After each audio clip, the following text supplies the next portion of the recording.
You are listening to SPN, the Sports Podcasting Network. وتلمين هناك لشوارزنيجر. Va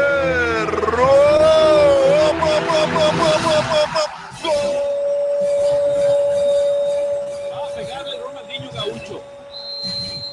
Ya lo hace. Pierna derecha, directo al arco. ¡Golazo! ¡Golazo! ¡Golazo! ¡Golazo! This is Soccer Today, live on SPN Radio, your new live show about the beautiful game in all its glory, with Duane, Rollins and Kevin Laramee. MLS, EPL, La Liga, Champions League, all is fair game. Powered by the Sports Podcasting Network. Visit us at sportspodcastingnetwork.com. And good day, good night. Welcome to Soccer Today for Tuesday, August 14th, 2017. You know what happens mid-August? Well, school starts soon. Speaking of school, talking about university sports, U Sports in Canada, and to talk about the women's program, men's program, but more importantly, the game. And as a whole, Jorge Sanchez, head coach of the women's Concordia team. Jorge, George, how you doing today? Very well, guys. Thanks for having me on today. It's good to have you, Jorge. We wanted to have a bit of a conversation about CIS. Sorry, there. It happened once. It happened right off the top. U Sports in Canada and sort of the university game in a general sort of way. But let's start with your own backyard. How do you feel your club, Concordia University, is looking for 2017? We're very optimistic. I think it's the reality of preseason. Every coach goes into preseason optimistic and thinking this could be the year we make a big move forward. I think in our case it's very possible. We have a great core of players returning from last year. We came off a very positive winter season. We've added some key recruits that we feel will help us, and a few players that were either injured or ineligible last fall are now available to us. So it's early. We had our first training session yesterday, and things look good. We're very optimistic. So when I look at last year's top 10, which is a good way to sort of understand where the strengths are, because they're generally sort of, one year's top 10 isn't exactly the next year's, but you can sort of get an idea there. You did have one of the top 5 schools in the nation right in your own backyard in UDM. Laval, of course, is a powerhouse on the women's side. So where do you think the Quebec Conference is? Is it going to look more or less the same this year, or do you think there might be a club like yourself that could step up? I believe Laval will continue to be probably the dominant team in our conference for this year and probably for the next few years. They're fed by 2 CJEPs in Quebec City. They tend to have 5 or 6 players come in every year. They lost 3 or 4 of their best players last year, and they're all pretty much replaced and then some. Other than that, I think the gap is closed with graduations at certain schools, with the addition of certain players at different schools.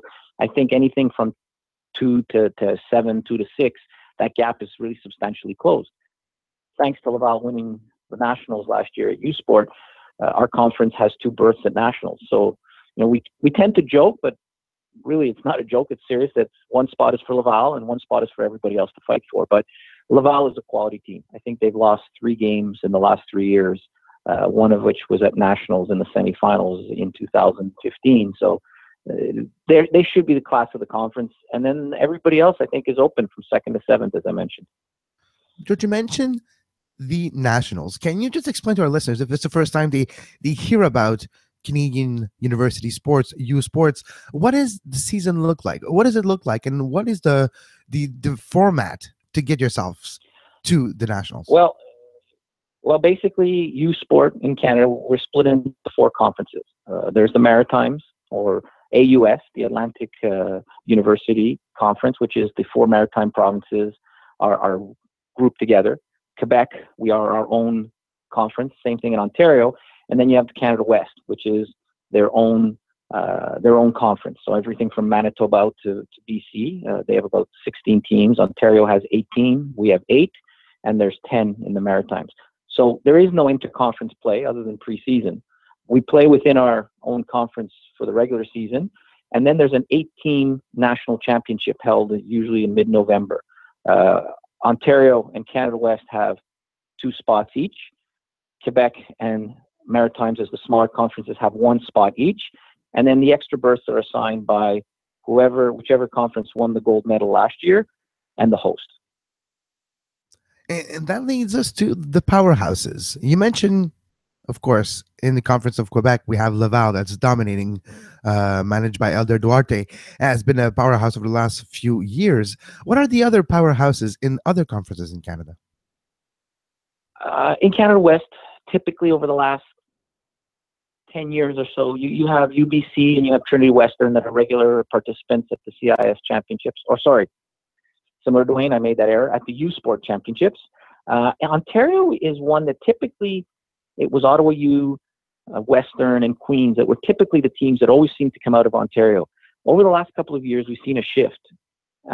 There's now 6 teams that generally fight for the 2 top spots, and then the rest are sort of struggle. And then the Maritimes, same thing. They're very, very balanced. You have Acadia, you have UNB, you have Cape Breton. Year on year, different teams can come out of the Maritimes, which is really exciting because you never go into the season knowing who's going to represent the Maritimes at the CIS championships. Canada West, you usually know it's 1 out of 3 or 4 teams. So it's exciting. I think U Sport is what it is. It's not everybody can aspire to win a national championship, but I think it's providing a great experience for our student athletes. I used to love when I lived out east, going to watch those UNB games just by the Atkins Center there. It's a beautiful field to watch a game at. But I digress from there. All right. Let's do some general stuff. We do have a lot of American listeners out here, which will be much more familiar with the NCAA game. So I know this is difficult to do, but can you sort of contrast where you think the levels are in comparison to each other? It's tough. The difference, just the population base is so huge in the States that you have, by last recollection, 200 and some odd Division I schools, a couple hundred Division II schools. They have Division III. They have NIAI. Just the sheer number of schools is much bigger. Now, Division I isn't like on the pro game where Division I is the best teams. Divisions are based on population base of the universities. Typically, when we've played against U.S. teams, and I say we, meaning U Sport, not Concordia specifically, we're fairly competitive with most of the schools outside the top 20. The reality is the top 20 schools in the NCAA Division I are generally populated by U.S. national youth players, by the top players in the country. The amount of money invested in sport in the NCAA is huge compared to Canada. So I don't think it's an issue of quality. I think it's an issue of quantity.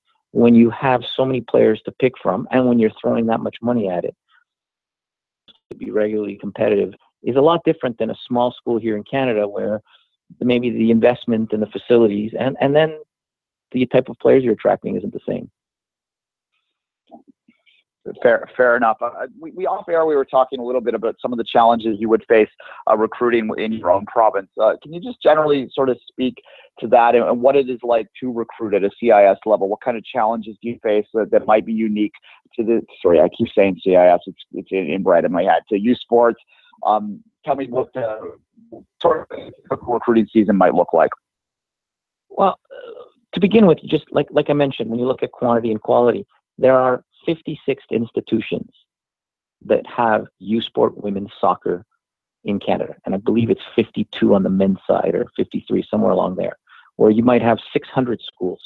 So we tend to say that there's lots of spots to go play soccer in the U.S. So you're having players that are good, quality female players. And I'll speak more to the women's side because that's the area I know. You have players that would be good players playing in the CIS, whether in Quebec or Ontario, and they find some school, a small Division II school out in the Midwest that offers them a little bit of scholarship money, and they get to go down there, and they're not really playing at a level that's much superior to the CIS. So the amount of available spots is prorated to the amount of our population, but we always have that draw of dreams of getting the full ride scholarship and going to play in the NCAA, but there is no such thing as full ride scholarships anymore. So they get sold a bit of a pipe dream, and they're comparing what they think is a scholarship opportunity against understanding that staying in Canada and studying at a Canadian university, the cost itself, even with no scholarship, is a fraction of what it'll cost them to go to the U.S. So $1,000 to go to an American school, do the exchange rate, you get a 50% scholarship. You're paying $15,000 out of your pocket. $15,000 in Canada will probably get you 2 years of tuition. Is that perception? In Quebec, we add the fact of the language that an Anglophone student who wants to go to an Anglophone university, Concordia and McGill. The Francophones have 5 schools that they can choose from. So sometimes a Francophone student wants to take a chance and go to an Anglophone. So the language then comes into play within here in Quebec also. Jorge, I would like if you can talk to a little bit about your coaching staff. You have a new recruit, Adrian Gagné, joining your coaching staff. And what does it say for the future of the game on the coaching side as well, where newly retired players wanting to taste their abilities at coaching? Well, it's been now a couple of years that I try and recruit former players of mine to come back into the coaching fold. I think for a lot of reasons. Being a female former player, closer in age to the athletes, they can relate a little easier. They can serve as a buffer between myself and the athlete. So the last couple of years, I've had players who step right off the playing field and become assistant coaches. Adrienne Gagné is a somewhat interesting case in that she played at Université de Sherbrooke for 5 years. I got to know her in 2011 and 2009 with the Canadian University team. We went to FISU games. And we started chatting about potentially coaching together at some point. But she needed to sort of get away from the mindset of being a former player at Sherbrooke. I think she brings a nice dynamic in that, being a French Canadian who's still actively playing in the Ligue Elite, who knows a lot of players. She's going to maybe help us branch out in recruiting and maybe go seek out those Francophone players that are interested in studying in English. And I think it's important. I think there's an obligation for coaches such as myself to try and convince former female players to be coaching, because I think young girls need female role models about what soccer can offer them. Well, you literally took the words out of my mouth. I was going to ask you, should we see more women's coaching in the women's game or even in the men's game in the future, in the near future? It's a big debate. With social media now, you have access to so much more information. And even in Europe, there's a huge debate. And ironically, when we talk about getting women in coaching, and not just in soccer, in any sport, people tend to say, oh, yes, more women should be coaching women's sports. No, I think more women should be coaching sport, period. It's ironic that the excuse why women can't coach men's sports is, well, they've never played the game. They don't know what it's like to be a female coaching males. Well, to my recollection, no male has ever played female sports. And the second excuse everybody uses is it would be awkward to have a female coach going into a male locker room. Well, I can tell you from 27 years of experience, being a male going into a female locker room isn't that much easier. So the stereotypical excuses that are used as to why women can't coach men, I don't believe hold water. And I think it's important. I think it's about opening doors. It's about breaking down the biases and the stereotypes that have been put up, preventing women from getting into coaching. Jorge, thank you very much for your time. Jorge, George, I keep saying both, but George, what is next? You mentioned the training camp just started. What is next for you, like today, tomorrow, with the Concordia women's team? Well, we're going to continue to train. We have a couple of days of sort of selection. We just chose not to have open tryouts this year. It was all by invitation. So we have a couple of days to sort of finalize the roster. And we get right into preseason play as of Friday. We have a team from Ontario coming down to play us Friday. We've scheduled 6 preseason games between now and the 26th of August. And this year, we got an early start. So we're getting right into the thick of things. 31st of August, it's a Thursday evening, we have our first league game against UQAM. Thank you very much for your time today, George. My pleasure. You can follow George on Twitter at JoeSanchez65. We will be right back after the break.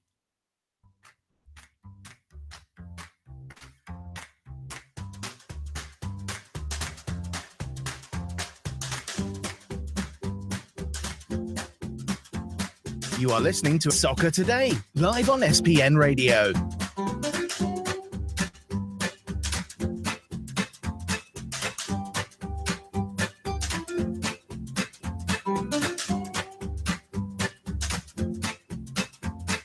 Visit sportspodcastingnetwork.com for more. And we are back on Soccer Today. Duane Rollins with myself, Kevin Laramee. Duane, yesterday we talked, like just an update on yesterday. We said, no way, they're not going to suspend Ronaldo for 12 games, that's for sure. Well, not for 12, but for 5. 5, yeah. And Zidane's not happy about it. And there's video of Messi doing the same. Yeah. In 2010? And he got 0 suspension about it. It's always going to be about those two, and that's what we talked about yesterday, that they can't help themselves. They're always going to compare and contrast one another. Yeah, that's certainly something there. Kevin, the other news... No, I just wanted to say, you mentioned the heel turn yesterday. Well, guess what? There was articles in many different outlets yesterday saying Messi's actually doing a heel turn. Look at his social media. He's like now swearing at stuff, saying it was an effed up game. And, it's... Yeah, I think he's embracing the hate. Messi's becoming a heel. That's why he's got facial hair. Come on, you should know this. Yeah, grow the hair, you become the heel. There's no doubt about that. Kevin's the baby face. I'm the heel of the podcast, particularly in Montreal. So there you go. Speaking of Montreal, Kevin, I one of the things we want to talk about today, that Goff, Sim Goff out of the Washington Post reported today that we will learn the 40 cities that are involved in the 2026 World Cup bid this week. And he said that only 3 cities in Mexico would be part of that bid, which is simple math there. Hashtag math, 40 subtract 3, that's 37, I believe, as far as my grade 12 math remembers. That means that 37 teams or cities in North America, Canada, and the United States will be bidding for this. And you can pretty much assume that probably about 30 of those will be in the United States. So I'm not going to try 32, 33, probably even 34 of those.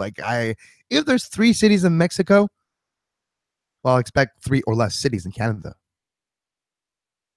But there's fewer games, right? So there's less opportunity for them to host the games, and there's less stadiums. I thought, the one curious question that I did have is Montreal's situation here, because if you look at the Big O, and you look at the history of the Big O, and you look how old the Big O is going to be in 2026, it was built in 1974 for the 1976 Olympics. So, or 73 even, regardless. Yeah, but it wasn't finished until 80 something. So should we count the beginning or the end of the construction? That's the question. Well, that is always the question, I guess. But, is it going to be an appropriate place to host the 2026 World Cup when it is 52 years old? You're in Montreal. You know the politics there better than I. You know the state of that stadium better than I, although I've been there many, many times. What is your thought on? We assume Montreal will be bidding for this. It's an event city. We saw them break a literal world record in a 1-week tennis tournament for attendance this week, and a part of that was, I think, the great run by the young Canadian. But nonetheless, a great event city. The Formula One's always massive there. They do events well in Montreal. There's no doubt about that. The CCL final on the soccer side of things was something that we can look at as well. So they'll obviously be bidding, but where do you anticipate a Montreal 2026 World Cup game would be held? Geez, that's a tough one, because you're right. Of course, the Big O is the easy answer, but yeah, 52-year-old Big O, geez.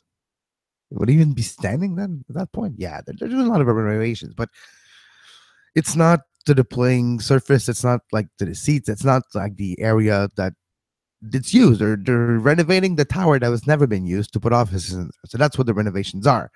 So yeah, the stadium will be old. I don't think it would work for a World Cup, at least not for winning a bid to get a game. It works if Canada gets a World Cup, and you kind of have to put games in Montreal or else. But if you don't have to, if you want to, then you need to bid to win that bidding process against other teams. And look, you've seen the size of NFL stadiums. I've been to Soldier Field, and I have to say, there's nothing like this in Canada. Never mind just Montreal. There's nothing like this now anywhere in Canada. And if you want to have World Cup games and more than just maybe 2, 3, you will need at least one of those stadiums. Is Montreal, the Montreal government, the provincial government, willing to spend $1 billion on a brand new stadium that will be used? I don't know what for after. Yeah, that becomes a big obstacle, and then I don't see a new stadium being built, and I don't see Montreal winning a bidding process to get a World Cup game. So outside of Montreal being given a game, there's not going to be one here. Never mind where it's going to be played. I did a poll today just before the show asking my readers on Twitter where they thought Montreal would host 2026 World Cup games. I gave 4 options as I usually do: the Big O, an expanded Saputo, a new Expos stadium I put down there, so a new stadium, and I put the Expos in there just because, I grew up as both a Blue Jays and an Expos fan, so I kind of like that idea. And that would be naturally what, if they were to build a new stadium, I think that's probably the only impetus that would happen if private money came in and they found a spot to build a baseball stadium. And can you build a football/baseball stadium that can become an NHL arena at the same time? Because trust me, if you build like a 70,000 seater arena for the Habs, it might be sold out. Maybe, yeah. And we actually saw that back in the early days of Tampa Bay Lightning. They played in a stadium that was that size too. They got a few big crowds there as well. You could also look at Winter Classic type games to host in Montreal too. I do believe there has not been a Winter Classic game in Montreal, has there not? Or Winter Heritage, whatever the hell they called it. They played in like 28 as the opposing, like the opponents, but they never hosted one because there's no stadium that's worth it. That's the same damn question we're circling back to. Is there's no place in the city that has a stadium over 60,000 that's conducive to have a soccer game / it's the same thing for an outdoor hockey game. You kind of need the same setup. So there's nowhere to do it now. And people were saying an upgraded, maybe like a Percival Molson Stadium where the Alouettes plays. It's an old stadium, Agora style, out of concrete, built on top of buildings in the mountains. I don't think it will work there too. So there's really, outside of finding money to build a new one, or truly, if the economy is truly bad, there's only so many things you can do to jumpstart an economy and big construction projects. Just remember in the 80s in the north in Quebec with the big projects to do some hydroelectricity things, barrage and like dams. Those were amazing projects that jump-started the economy back again for the glory days. And maybe one of the only ways to do this, and maybe I'm taking this idea very far, but you built a big stadium. You do like Quebec City. We'll figure out what we do with our stadium after it's built, and let's just build it. He's always been to the Olympics again. I'm sure that'll go over well. Sure. Why not? Hey, I wouldn't be surprised if Danica wants to get the Olympic once again, Duane. He wants everything. Yeah, there you go. Just imagine the house outrage from the rest of the country. So, you paid for them like 10 years ago. At any rate, you thought you were angry about Formula E. Wait, I got something else for you. How about the Olympics? Just might as well go all out. Anyway, my fault to finish that. No games in Montreal was the final option, and it actually is the one winning right now with 40% of the vote. Only 72 votes so far, so take this with a grain of salt. But Big O, 31%, 40% for no games in Big O. And the expanded Saputo and the new Expo stadiums, which are both kind of pipe dreams. It would take a lot of change to Saputo to get it up to the 40,000. You'd really have to be adding. Well, just add another one. It's a kind of stadium that you can piece together, right? It's a stadium made of steels and of kind of stadium. It's not a temporary stadium, but I mean, it's not made in concrete. It was made to be able to upgrade it, but just build another Saputo stadium. Don't put a roof on top. Just raise the roof, put it on top, just boat it, and there we go. Yeah, you'd tear down 3 of the sides is what you would do, and rebuild them up bigger is how you could expand Saputo in my mind. And then you'd obviously build a concourse in there, which might have amenities that aren't temporary. But that's anyway. Saputo's lovely. I enjoy the sight lines at Saputo, I'll say that. But you're right. World Cup game. No, exactly. Like the stadium itself is, for watching a game itself, like being there weekly, it's a very well done. Like sidelines, like you mentioned, the closeness to the pitch and the height and like the angle of the seating really makes it a fun atmosphere. And yes, it's made for soccer. That's why the sidelines are great. And either you're a standing section or a sitting section, usually you have a good view. Yes, precisely. So there are some complications in there. You mentioned that, I think expanding to go beyond Montreal to finish the conversation. Yeah, it is likely that Montreal, Vancouver, and Toronto are your 3. You would think slam dunks if we can figure the stadium situation out in Montreal. I think Toronto and BC place because, we've already seen a Women's World Cup final there. the temporary grass issue, because I think it's pretty clear that they will host this thing on grass. But then, we can go down there on another day because I don't have the energy today and we don't have the bumper ready. But nonetheless, I think BC Place is pretty much a slam dunk. And I think that if you look at Toronto, by that time they may have been already, there might be the political will to have expanded or built a new stadium for the Blue Jays. There's already sort of rumblings about that. 1987 was a long time ago, and no one really likes the Dome. It's not exactly beloved in any real way. So there's that possibility, but I think more likely, you just expand BMO again. You know what was cool in close. Like what was cool in 87 was not something that was going to last in time. It was like metal. Let's put it like concrete. Let's big something in metal. Let's big something that has no soul, no warmth whatsoever. That's gonna keep a good shelf life. No. Yeah. So no. What was cool in 1987 was, and actually I believe the Dome was built in 89, come to think of it, but nonetheless, same difference really.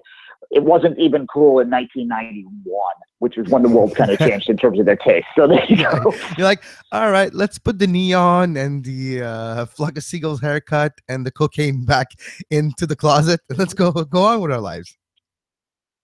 Yes, pull up the heroin and the ripped jeans. But nonetheless, that's for a different podcast. Yeah. Anyway, stick a guitar and play some sad songs in the Pacific Northwest. That's what happened in 1991. Yeah. So yes, BMO Field, we already saw last year for the World Cup final, was easily expandable to 36,000. You only need 4,000 more seats in there. You do something in the north end of that stadium for a month, you could get that to 40, 45 pretty quickly and pretty easily. I think BMO is your natural and your obvious choice when it comes to Toronto, and pretty much a slam dunk as well. The rest of the country is a bit more difficult. If there's room for one other stadium, I think Winnipeg might be your answer. It's new. It's beautiful. The stadium in Regina as well. But I think Winnipeg's just a little closer to bigger American cities and a little bigger. So that might be the more logical one. I kind of want to be there just at the airport, just to see the faces of, like, I don't know, Mexico national team coming out of the plane in Winnipeg. Like, where the hell are we? Like, World Cup exactly. here? How did Really? this work out? I think Mexico is probably going to play in Mexico, but nonetheless. Yeah, no. Hamilton's another long shot too, but the political will there might not be there. And the reason I say Hamilton would have a chance is because although no one really knows where Hamilton is outside of Canada, it is pretty much just attached to Toronto. They'll brand it Toronto. They'll say Toronto. They'll say, we have a game in the Toronto region. They're going to call it the greater GTA. Really. Yeah, exactly. So that's the other chance there. Look, I just don't know. The Montreal one, the more I think about it today, the more complicated it is. And I do believe it'll be part of the bid, but just because the city's part of this bid won't necessarily mean they'll be hosting games in 2026. It'll just be the first part of it. What's going to be the bid? Okay, put possible options here. You're Denis Coderre. You're like, okay, I want a game. I want the game. What do I do? Sure, and they're going to, yeah. Do I propose big renovations to the playing area, seating area, and everything, maybe the roof and the Olympic Stadium? Do I propose the building of a brand new stadium that maybe you go to the smaller scale, like the limit, the cusp, like 45, 50,000 for the event, and you do what London did, where you actually in the thinking process and the designing of the blueprint, a pull away section to reduce the size once you're done the games, and then becomes maybe the future home of the Montreal Impact if the growth of the sport continues for the next 9 years. Maybe that's where it goes, and Montreal might need a bigger stadium than 20,000. So if you build one of 50 with a pull away section of maybe 10 to 15,000, you end up 25, 30,000 at the end of the day with a brand new stadium for the Montreal Impact. Maybe that is a solution. But it's the political will. It's hard times financially, economically. And you have the Expos project in the Peel Basin below Notre Dame in Montreal, downtown, that is still not talked about. And so it'll take a lot of political will and willingness to alienate some part of the population and willingness to maybe lose your political job, because that's the type of decision, building that type of infrastructures that can make you lose an election. So we'll see if they have that, Denis Coderre or his successors, in the next few years. I like the idea you had earlier that you build a 70,000 seat stadium, that you put the Montreal Canadiens in, and then you give the Bell Center, you give it to a new hockey team. We bring back the Maroons. So that's my plan. Yeah, now. Whatever. You just rent it. When you have any idea how many corporate leagues there is, and how many teams have like lots of money, like they're decked out and like sponsored, and like they would rent it and maybe fill it to play games. So just rent it. Just give it to the city, make it in like a municipal arena. It will be full to the brinks. Trust me. I got the ultimate troll job, Kevin. You get another NHL expansion team, but you call them the Nordiques. No, you call what's the opposite of Nordiques? It becomes South, but then it becomes North South, and the Southmen. Yeah, Southmen. Exist, but then that doesn't really sound right because it sounds like something in. Well, I don't want to go there, so no. Let's call them the Maroons. Bring back the Maroons. Hashtag bring back the Maroons. All right. On that note, maybe we'll take the break. Yeah, let's take a break and a short break. But Duane, you know what's back today, right? What is that?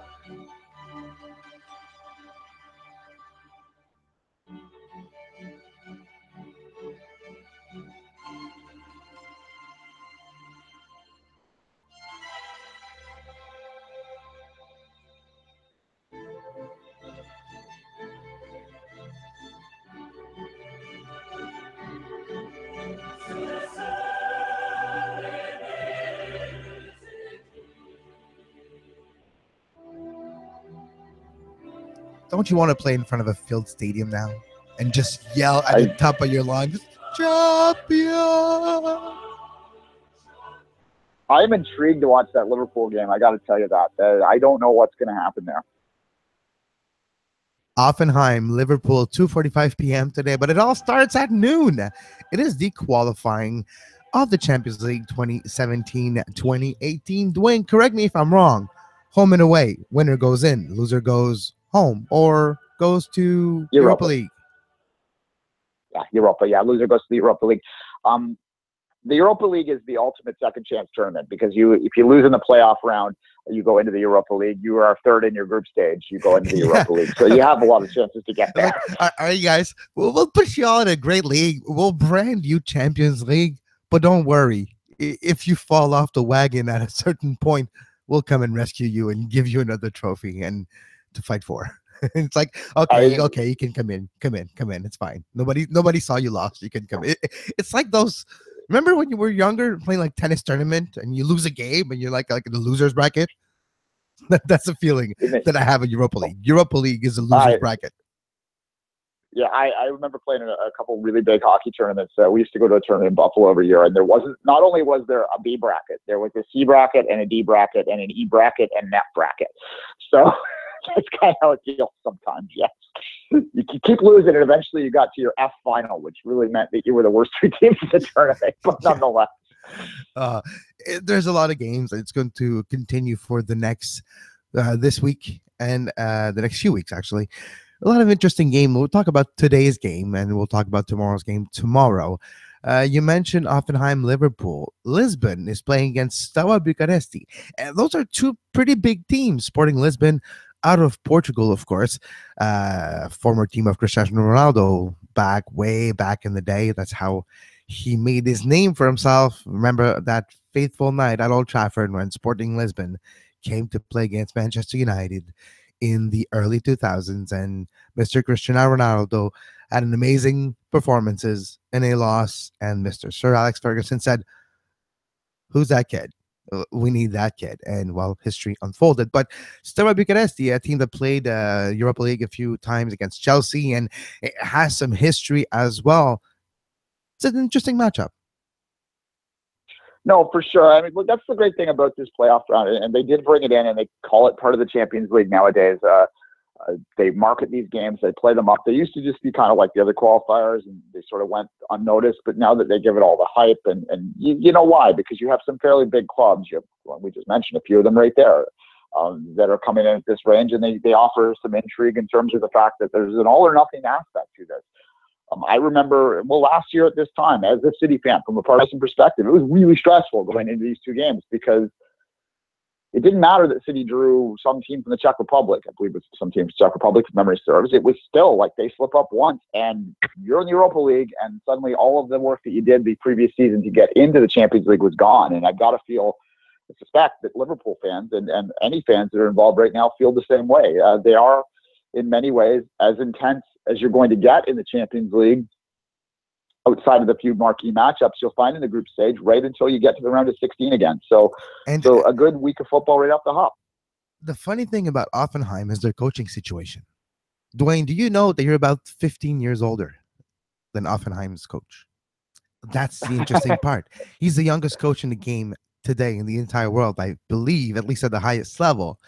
And his team is being successful since he took over. He has a way tactically, like not necessarily a money ball way, but if you think about money ball but not roster management, you feel it with the game, analytical driven, but has a man management aspect to him too, because of his passion of the game and his deep knowledge of the game at a very young age, and was able to get the respect of his peers. And he has been already touted as probably the next Bayern Munich coach for maybe 10 years down the road. Maybe he will become Bayern's Munich Sir Alex Ferguson. This kid is so good as a coach. 27 years old. I think he's 28 by now, probably maybe 29. But this kid has been amazingly. So today in that game, that will be interesting to see Offenheim, the rise of this club. I'm not even pronouncing his name because there's no way I'm going to do it justice. So Google it. But my German is not up to par.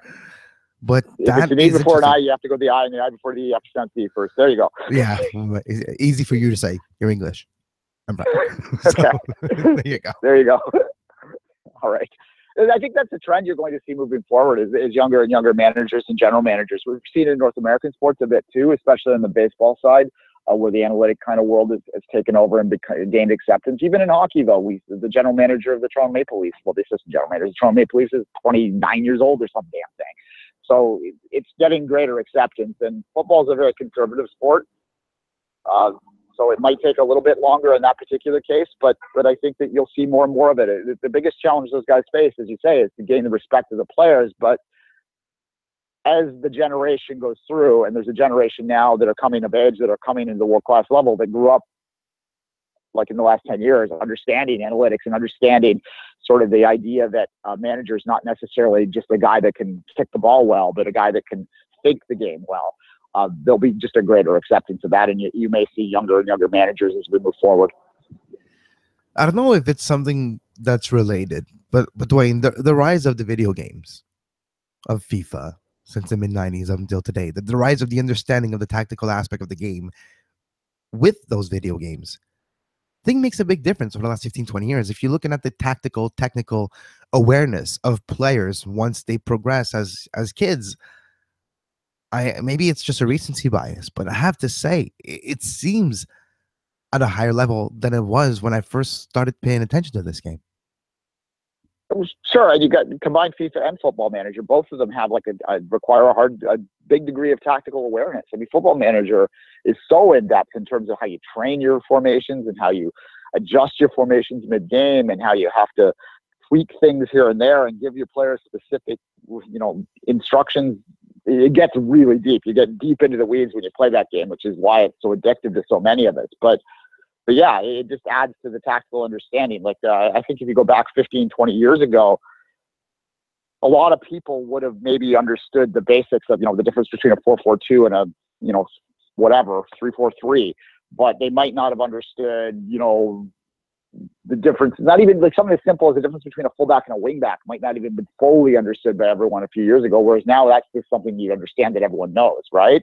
And it just gets even deeper and deeper in that, and you get you hear fans talk numbers, 6s and 9s and 10s and a false 9 and all that sort of stuff. That's new language for a lot of fans. It was always around in the game, but for fans, that's new language that's now become commonplace. And it all speaks to, I think, you're right, just greater exposure to it. Inverting the Pyramid, the book came out, a lot of people read that, but I think the video games had a greater sort of cultural impact on that. And speaking of video games, did you know the World FIFA World Cup is this week in New York City? Yeah, I didn't qualify. I tried. I tried my best, and I was eliminated a long time ago. So 70,000 entrants. I was looking at that. That was fascinating to me the other day. You can watch the final, I believe, online. Yeah, I might try and keep it. Yeah, I'm not even qualified in those 70,000. I'm part of the millions who just played games to you had to win like 4 games to get into like another tournament where you need to win, then another tournament you need to win, whatever. Never got past the first phase because try winning 4 games in a row online against like 12-year-old kids that don't have to work and don't have like a life and can just play in front of their damn TV all day. God, I wish I could do that. For some mysterious way, they've had this for 10 years now, I guess, and 4 times Danish people have won. Denmark's not that big of a country. How does that happen? I don't know. I guess I don't know. I don't even understand how they become that good. Like I've watched a few. Well, I think it was last year's version. I guess it's live on TV now. Like it'll be live on TSN. It's like you watch those games final, and you're like, how do you how? Like I play this game. I think I'm decent. How are you executing those plays? It's crazy. Well, you've seen me play, so I wouldn't even qualify for a pre-qualifying campaign. I wouldn't even try. But nonetheless, yeah, it's fascinating how good they get at it and all that. We have a regular Danish listener in Hendrik. Hendrik, if you're listening, tell us how the Danes got so good at FIFA. All right, Kevin. Any other final thoughts on today before we say goodbye? Actually, yes. I just want to mention that the team of the week came out in Major League Soccer yesterday, and a rare fact: Montreal's got 2 players in it. Zamali is not surprising, but Samuel Piet made it too. The guy played 1 game in MLS. Team of the week, great performances. Article written about him in MLS on MLSsoccer.com and other places, praising his first game. And I think it's something that I've said 2 months ago on the show here, way before the Curacao game, when I'm like, Montreal needs Piet, please. # Piet watch. I was like, come on, he's available. There's ways. I think it's time. Because his type of play, we've seen him play for Canada, and playing in CONCACAF level kind of correlates to Major League Soccer. And we've seen him being successful. We've seen that type of, I don't want to say the harshness, but I don't want to say aggressiveness too, because it has a negative connotation to it. But he's not afraid to go to the ball. He's not afraid to go to a challenge one-on-one and win most of those challenges because of his willingness. Like, he doesn't hesitate, right? And that's something I think a lot of players could learn something here. Don't hesitate. Yeah. Go for it or don't. It's like, it's important. He's a younger, more technically adept, more athletic version of Donadell right now, I think. And we that's something that my Toronto fans are going to love. The impact needed to address that. That was an area that they absolutely needed this year, and I think that's clear. And you're seeing right. Like it's not just Canadians that are talking to. Yeah. There's a caveat, though. He's not as offensively minded, where Donadell has a great shot and free kicks and had a few goals from far away. I don't necessarily expect Piet to do so. We've seen Piet score at the national team level, offset pieces, when he's in the box or a rebound or the right place at the right time. I'm not saying it's not going to happen, but that's not his main goal, which was not necessarily Donadell's main goal, but it was part of Donadell's job. Piet's job as a quote-unquote sweeper, a 6, a sentinel in French, it kind of makes sense. And you give him a responsibility that it's not necessarily offensive, but it's ball recuperation, one thing that Donadell lacked. And I think you address a situation. I think you address a problem, and we've seen it at least for 90 minutes. Yeah, well, to go back to your previous point, it's not just Canadians that are or Montrealers that are raving about his game. As you say, it was all over MLS Soccer. A lot of American listeners, noted Canadian file Matt Doyle was talking about him. I don't know whether he's surpassed Jay Chapman in his love list yet or not, but certainly a lot of hype for the Canadian, the still very young Canadian, and that's got to be something that we should like. A couple of quick points I forgot about that I might add here before we go, Kevin. Quick thoughts on the Kaká thing. What are your? I think it's an absurd decision myself, but yeah, it's an absurd decision, but it's black and white, right? And that's few areas of the rule book where it's like hands to the face equals this. It's kind of like the ball goes outside, the play stop, it starts. Hands goes to the face, a red card. It's hard to put intent. It's hard to put the idea of a player who got traded this season to another team. He used to play with Orlando and Kaká. Well, last year anyways. He used to play with Orlando and Kaká and those players, and it was a bunch of Orlando players together, and they were all kind of joking and kind of teasing each other on the field between whistles, and Kaká came behind him and trying to like to scare him. Like, oh no, it's me, ah ha ha, but whatever. And just well, it's I don't know. I think it doesn't look good for the video review. But again, it's like I don't blame anybody because it's black and white on the rules. It's like the guy who wrote this in the rule maybe should have put like something in an asterisk, like notion Unless of you're joking. Yeah, exactly. Or well, that would be difficult. Like, okay, maybe they're going to be joking. No, it's more like unless it's like an accident or accidental or not necessarily badly intentioned. I don't know.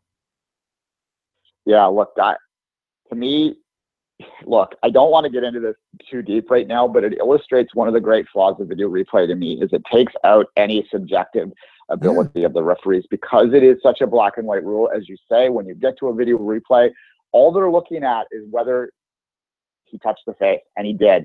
Whereas a referee that can manage a game, he pulled like you put it both his feet pulled on his nose. It's like, yeah, he did that. He didn't do this to injure. He did this to kind of mock the player in a friendly fashion. Yeah, it is. It did happen though during the professional settings. If you do this on an example, Duane, we're part of a board of directors of a major company. We're in the boardroom. We're having a big meeting, and during the meeting, we get up to get a glass of water. And while we do this, I start punching you and fake joking and pulling on your ears and your legs and having fun, and we're okay with it. But we both get suspended because this had no place in the work environment. I don't know. I can see where on the rule book it says you shouldn't do it, so you did it. Maybe you didn't mean anything by it, but I don't put the onus of this bad decision to video review itself, but to the guy who put in the rules. No heads to the face, just black and white like this with no caveat. That's the word of the day, caveat, by the way. Caveat. All right, fair enough. I think we've kind of taken that one to its natural conclusion. The last point we had on the lineup, I'm not going to get into it in detail because I don't really understand it fully to the point that I'm comfortable talking about it yet, but there's some interesting developments in Hamilton. This sort of surfaced about a month or so ago where the city council is sort of taking legal action against the Hamilton Tiger Cats about whether or not they have the authority to launch a professional soccer team without going through the city first. The Ticats believe that they have exclusive rights that they tied into their deal that they put when they built Tim Hortons Field, which is a stadium there. The city disagrees with that, and this is maybe one of the reasons that you're seeing delays in the announcement of the Canadian Premier League details moving forward because they still need to work this out. So that is a story, Kevin, that we're going to need to continue to watch. And you know what it's all about? It's about a municipality trying to make more money off a project because they see it has some maybe potential. Like, oh yeah. All right. Did we say they had to go ahead for that before? No. Let's make more taxes. Let's put some hurdles in the way just to maybe make a little buck off of it. So, hey, the intention is well and good. You want to make more money to give better services to your constituents. But yeah, well, you hope that's what they want anyway. But yeah, but or just let the project happen, and you'll make a lot of money just off taxes that people will spend on going there anyways. Yeah, fair enough. And Nashville put some pretty drawings there to the city council yesterday, so we'll watch that one with great interest as well. But that's about all I'm going to have to say on that, Kevin. You final thoughts before I'm going to say goodbye, so you can say goodbye as always and give any final thoughts you have then. Oh, you can follow Duane on Twitter, as always, at 24th Minute, and myself at Kev Laramee. Tomorrow, again, you have some Champions League today. Tomorrow, next Tuesday, next Wednesday, the return legs. Interesting matchup again. Young Boys, Moscow later today, but Offenheim, Liverpool will be the game we focus on at 2:45 p.m. Eastern, 11:45 p.m. Pacific later today. And as always, you can get the on-demand version of every show we do here on the Sports Podcasting Network at sportspodcastingnetwork.com or on iTunes, Stitcher, Feedburner, Podbay Player, Google Play Store, anywhere you get your podcast. Just look for the Sports Podcasting Network. And as always, I'm Kevin Laramee, and have a great Champions League. You were listening to SPN, the Sports Podcasting Network. Visit us, sportspodcastingnetwork.com.